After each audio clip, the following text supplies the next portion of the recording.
Hola, ¿qué tal amigos de INCEA? Estoy en un panel muy especial, seguimos en la Expo Carga 2015 desde el centro Banamex, muy cerca del hipódromo de la Ciudad de México, y me he encontrado con tres caballeros de tres lugares distintos del mundo, pero sobre todo como hay constante interés sobre los negocios con China, invité no solamente a alguien de China, sino que invité a otros dos amigos del mercado canadiense y otro amigo de Singapur. Vamos a tener un pequeño panel donde vamos a platicar algunos temas que sé que a ustedes les interesan, y quédense porque les va a encantar. Guys, welcome. I'm very glad to have you here. So, could you do a brief introduction of yourselves? Okay, my name is Ken Chen, a co-founder of Along Tech, and I'm the general manager for international business for the Cargo PM. Hi, my name is Freddy Kwan from Singapore. I'm a partner of Cargo PM. Generally, I'm the president of the MTG network. We have more than 475 members in 105 countries. So we found the synergy of cooperating with Cargo PM. Before we continue, could you explain what your company does? My company? The company Cargo? Yeah, Cargo PM is like logistics for Amazon and eBay, Alibaba. Okay, we bring the best of the logistics service providers in China and globally to matching with the shipper consignees, which is buyers, trading companies. Yeah. Because right now it's a hard time for the especially SMEs, the trading the buyers to find the right service providers. Right. Not only in China but globally. Yeah. And we build this network is for making it easy to do business in logistics, Right. and matching the best supplier, and also to guarantee the service level, and also guaranteeing financial repayment. Right. So that make everything just like easy as you buy things on Alibaba, on eBay. That's only for logistics. Right. And we have a third gentleman. He's not Chinese or Singaporean, but he is living in China currently. Would you introduce yourself? I'm Jonathan. I'm working for Ken Chen's company, and I'm in charge to develop the overseas market with him. What are you doing in China? You're from. You just told us you're from Quebec. So, what are you doing in China? I'm thinking that you have some kind of interest in China, right? Of course, China is actually the second biggest economy, but for me, it's probably like the first biggest opportunity of the market. So everyone is growing so fast. So we have a big challenge there. So I'm here like to succeed the challenge, to help them to basically improve the overall market. Well, let's talk a little bit about the Chinese market. Everybody wants to know about the Chinese market, not only in the United States, but throughout the world. Everybody wants to know about the Chinese market. Could you tell us a little bit how you see in general the Chinese market? Of course, we're going to talk about Singapore. Singapore is fascinating, but let's talk a little bit about the Chinese market, maybe from your perspective, even if you're not Chinese. But what's your perspective today? What are the changes? What's going on? What are some business opportunities? The perception of China's economy is exporting to overseas globally. But in the past 15 years, China has accumulated a great deal of wealth. So people is starting to buying things, not only so it's importing a lot to China. So we think the China's opportunity is two ways. Still, China will be the biggest exporting country and manufacturing centers in the world. But also they're buying a lot of things from Mexico, from US, from Europe. So I think the logistics as a single market for China is very important for the Chinese and the global economy. So that's why we focus on this industry to help not only China but globally. Right. Sir, how do you see the Chinese market? You're Singaporean, but how do you see it's a market that's very close to your country, and your country does a lot of business with China. How do you see the Chinese market today? Generally, I see the Chinese market for the next 5 years. We're talking about the future, the present and the future. Chinese market, in fact, as a matter of fact, the most important thing we have to look into the micro development by the government. So right now, this year we form AEC. If you come across AEC, AEC means ASEAN Economy Community, something identical to G7, G21, or even the European Union. Now Asia already formed our own union. We name it as AEC 2015. So what does AEC actually do? AEC is to permit the Asian country to do business, to conduct business in our own currency. In the past, we are very dependent on US dollars, but you will see the changes very soon.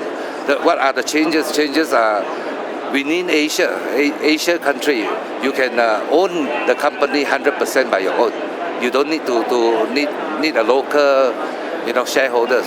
So all this will be eliminated.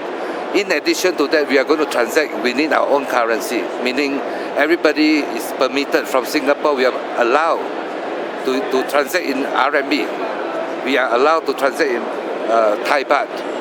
So we don't need US dollar anymore.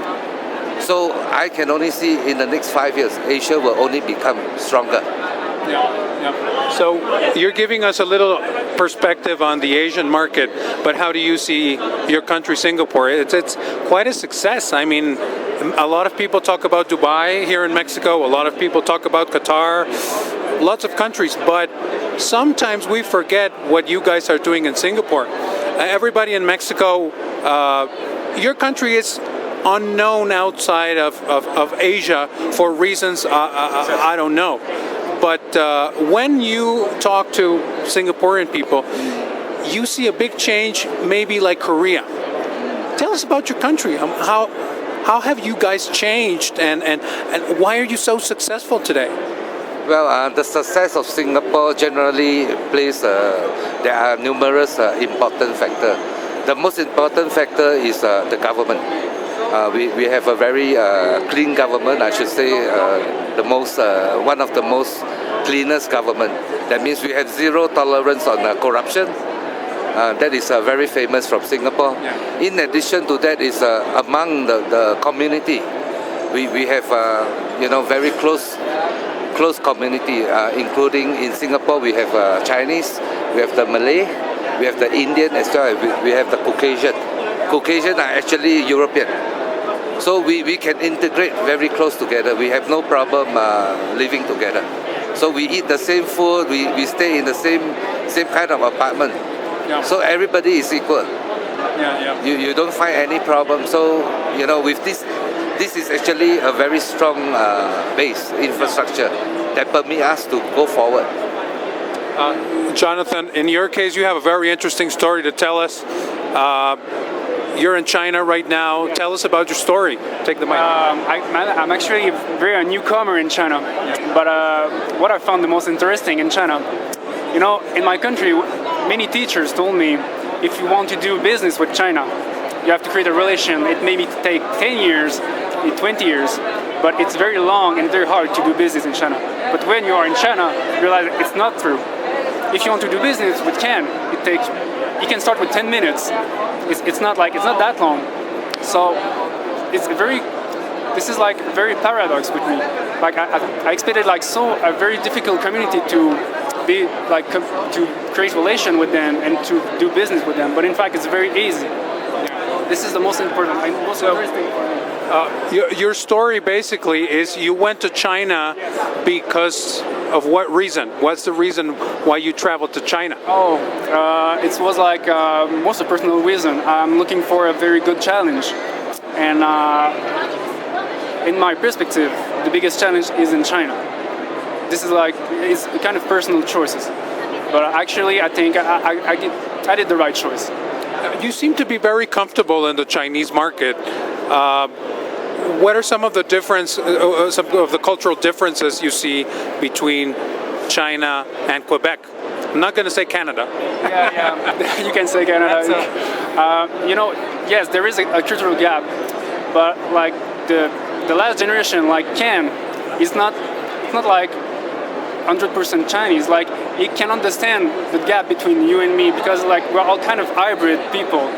So he can reduce and he can make me more comfortable in the business. So this is a very important thing for me. So this is why I feel more confident, more stable to deal with them. Well, let's talk a little bit about why you're in Mexico. I'm sure everybody's asking. A lot of Mexicans, maybe like Chinese and other countries, we have the idea that we're not important in the world.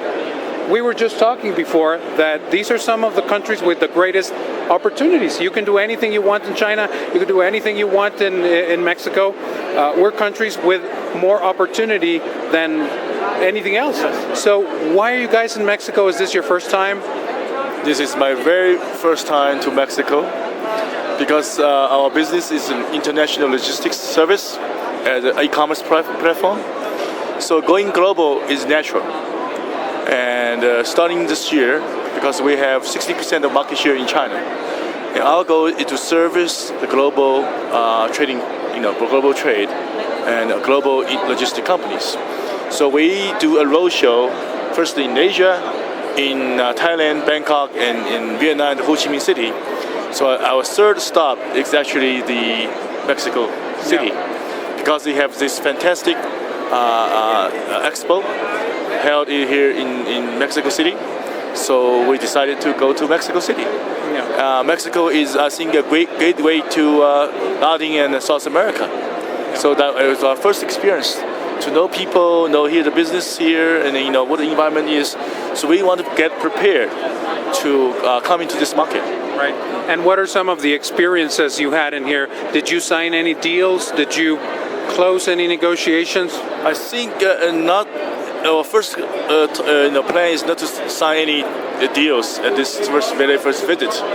Just to know this culture, the practice of business, and know the people, connection, same thing. We have to know the resource, how we going to do. So I think for this trip, we know a lot of people, and somehow the understand if we're going to come to Mexico or to South America, how we do it. I already have some ideas. It's very helpful for me, this trip. I think it's very fruitful to know some of the very critical resource that we can use as a partner in the future. Yeah. Sir, why are you here? What have you seen in here? Well, like what you have mentioned is the opportunity and also the potential. If you take a look at the global economy, right now there are only very limited region that is doing actually very well. What are the region? The region Asia. Asia is doing very well. You can see an average of 8% GDP annual growth in this particular region. And then the next most potential region is actually Central and South America.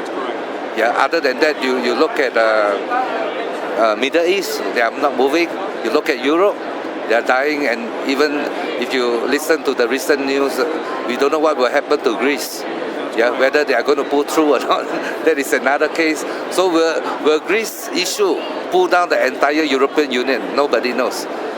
Yeah, and then next we come to North America. North America, they are also facing some, restructuring, economy restructuring. So they may take a little bit more time to be actually reopen their market. So now we are talking about the potential and the opportunity. It's between Asia and South and Central America. Right.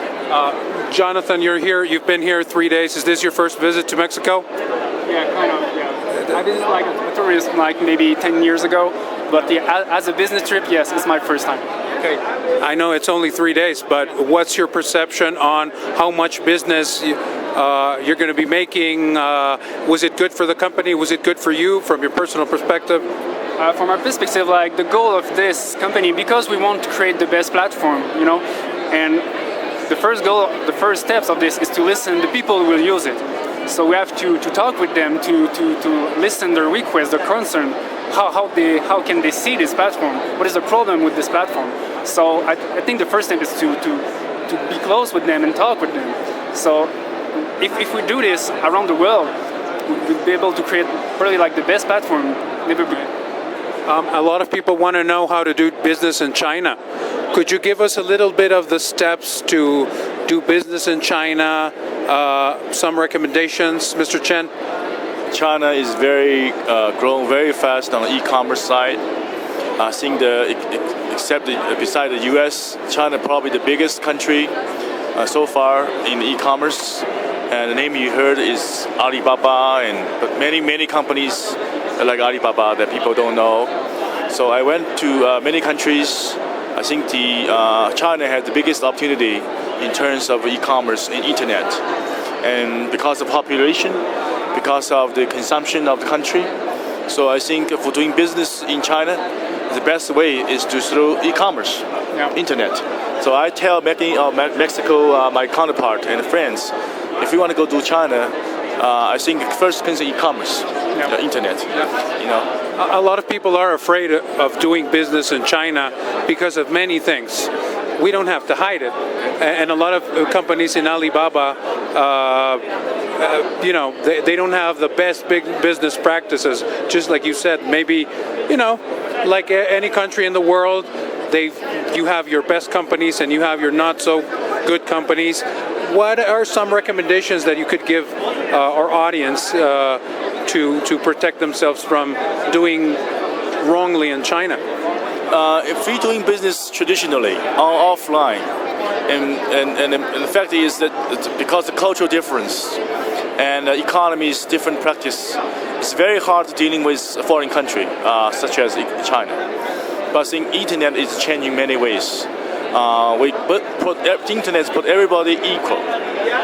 Doesn't matter you're Mexican or you're Singaporean or you're Chinese. We set up same standard and credit on the web. Right. So you're making a deal on the web. It's just easy clicking, paying in credit cards. Yeah. And then the platform and e-commerce like a company like Alibaba will guarantee the service, and so we think the internet era, the business civilization, is better than offline. Yeah. That's why so many people doing e-commerce in China. They don't shopping anymore. Everything buying online. Yeah. Because China is lack of credit. Yeah. Traditional credit, and the trust of the people, and the texture of the business. Yeah. So the e-commerce is really taking to replace everything traditional business. Right. The same thing happened in our logistics as well. So I recommend the people, especially people in South America like Mexico, to do business online. Yeah. Sir, what are some of the steps to do business in Asia in general? To make it very simple, first we have to look into trust. We have to eliminate all this taboo, because right now there are many hindrances between Asia doing business with Latin America. What are the taboos? We don't have trust. We have no confidence with one another. Why we don't have confidence? Because of this payment issue, because of many experiences between both sides.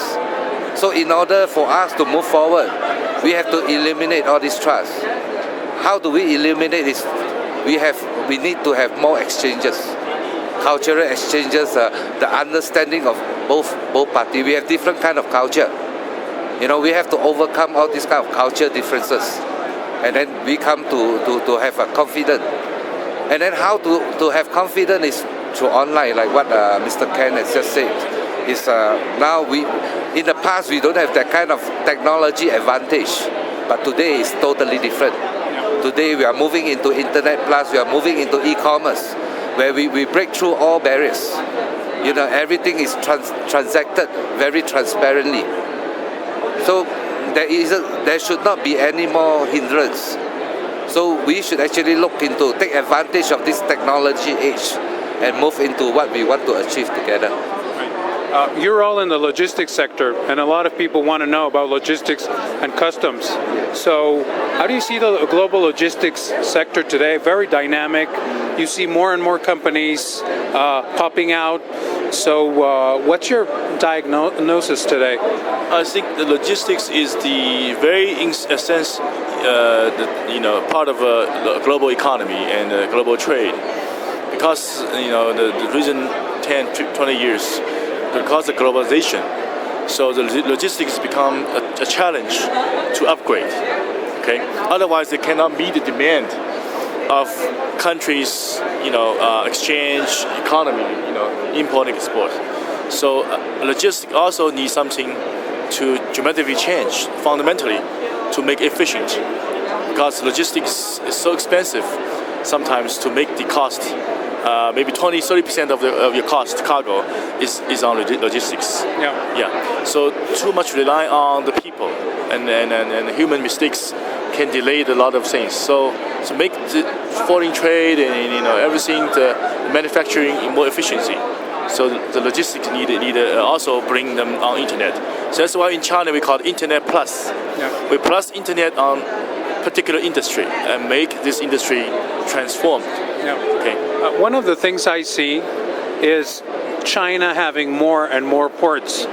The projects of the Chinese government include more airports, more ports, more infrastructure. Would you tell us a word about that? Okay. I went back to China in the year 2001, 15 years ago. And at that time, there's no highways except one. So the national highways built in the last 10 to 15 years. And the high-speed train you heard about, they run like 200 miles per hour. It's pretty much cover the whole country. It's only 10 years. So this kind of progress is only happening in China because of the market, in a huge population, and also because the government's investment in the policies to put infrastructure, build a better infrastructure for China. Yep. Okay. So if you went to China 10, 15 years ago, it's a totally different country. Right. Yeah. Right. Sir, how do you see the logistics, the panorama of today? Well, I look at, let's talk about the infrastructure. Generally, every one of us are doing well, whether in Asia or in Latin America. Our port facility is improved. There are so many bonded warehouses. So in general, infrastructure is no longer a problem. Yeah, the only thing that we have to look into is the facility. Look at today's vessel and today's airline.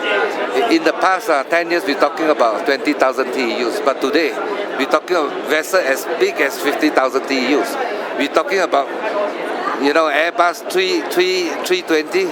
Today we're talking about 787 Dreamliners. Planes are flying faster, space are bigger. But how are we going to tap onto all this new infrastructure? So that comes to a point. Yeah. So the way I look at it, infrastructure facility is no longer a problem. Now comes to a point, how are we going to make good use of it? Why don't you tell us about Singapore? We've heard a lot about the port infrastructure in Singapore. What's going on right now? Well, of course, Singapore is currently still, for the past 15 years, one of the most busiest ports. How are we able to maintain that? At the same time, we are facing a lot of challenges from neighboring countries, including China. Because like most neighbor countries, they are focusing a lot on the development of the port. Instead, Singapore is doing a different kind of strategy. Instead of putting too much spending on the development of port, we actually acquire port.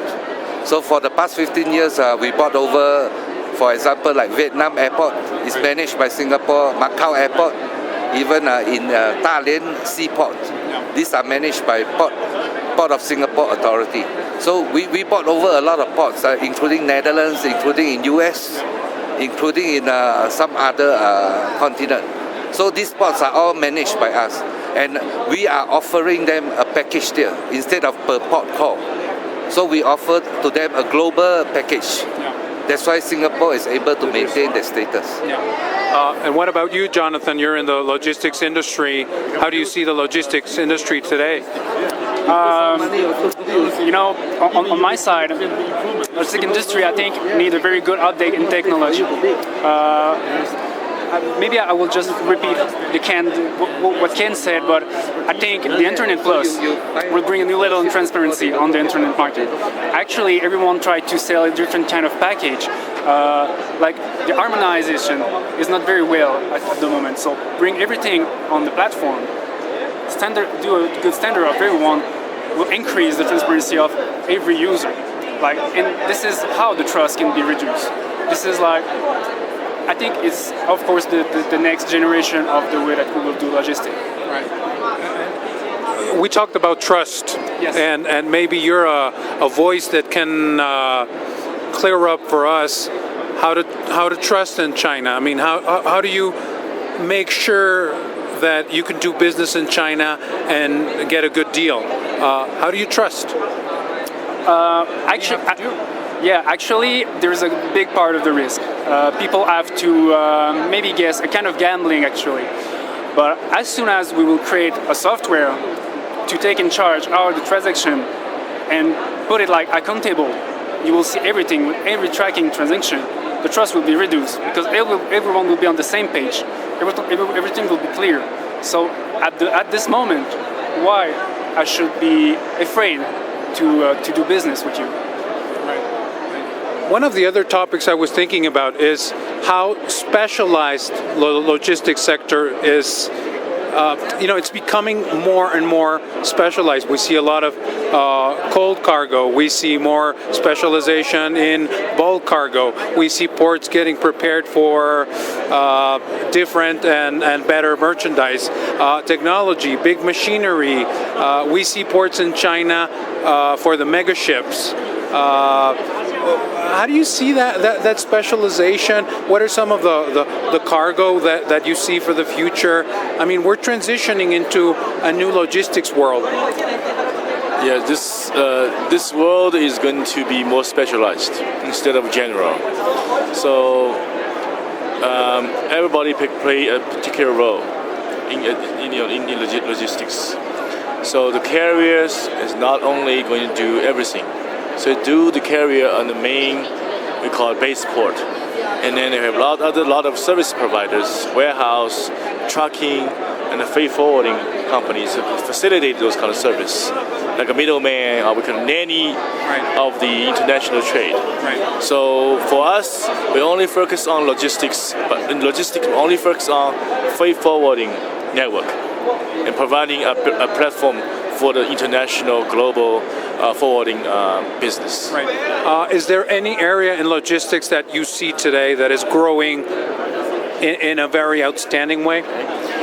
Because of e-commerce, the fastest growing space is we call the cross-border e-commerce and trade.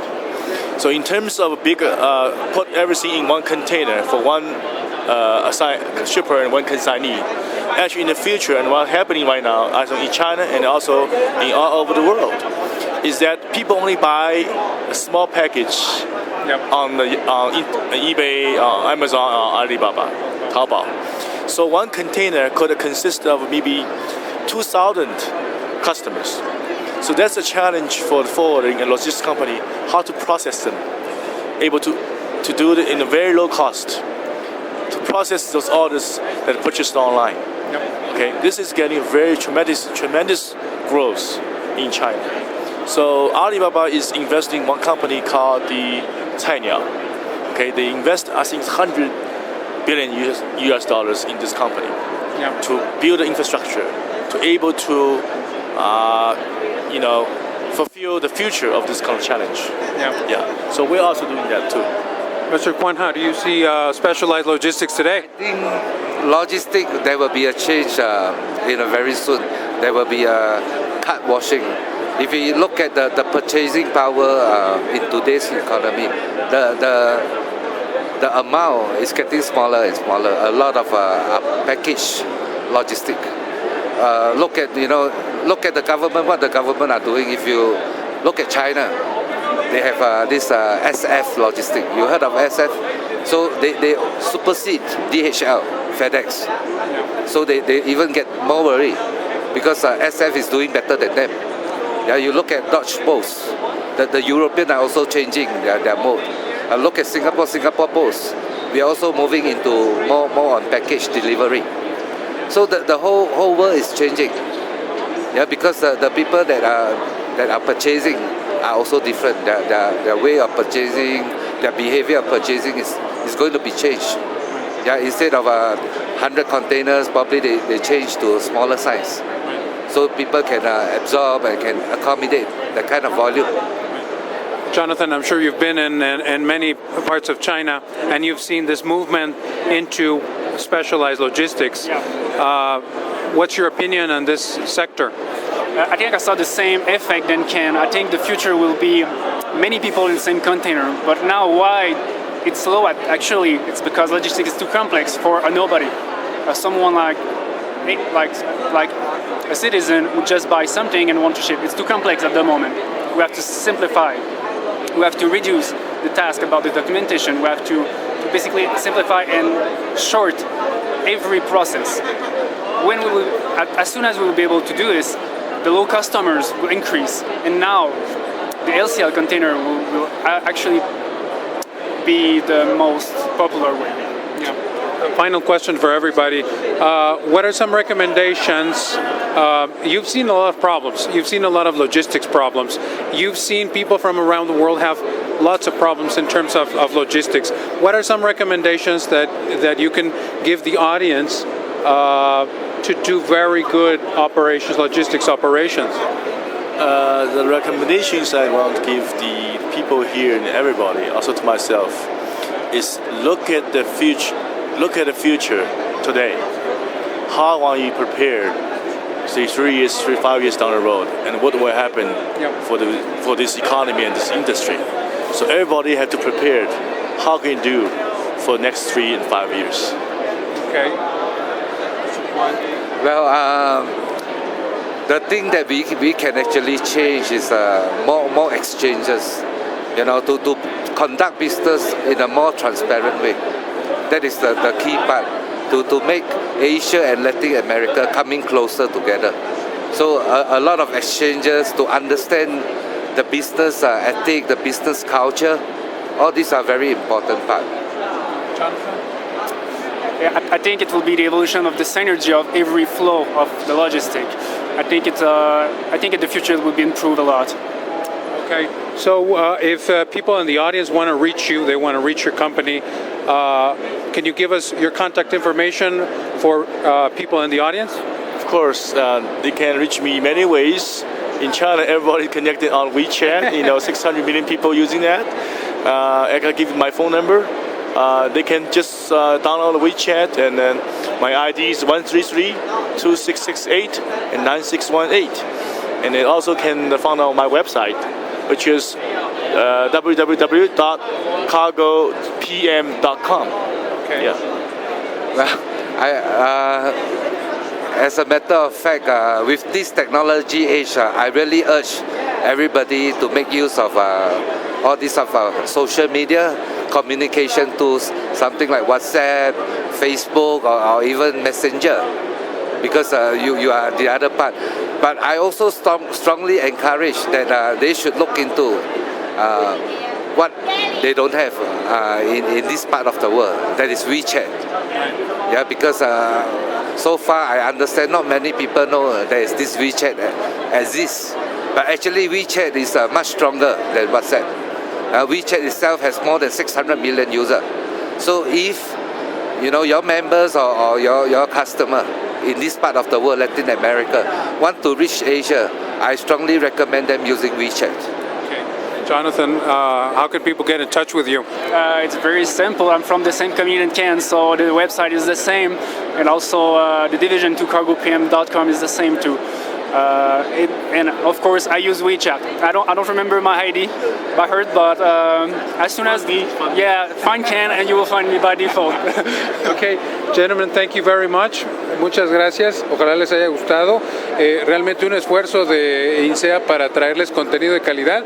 Y bueno, ya lo escucharon de los caballeros. Es verdaderamente una cuestión muy interesante lo que está pasando en China. Y hay una serie de oportunidades y esto va a seguir creciendo. Ojalá les haya gustado y hagan sus comentarios. Nos vemos en la próxima. Muchas gracias.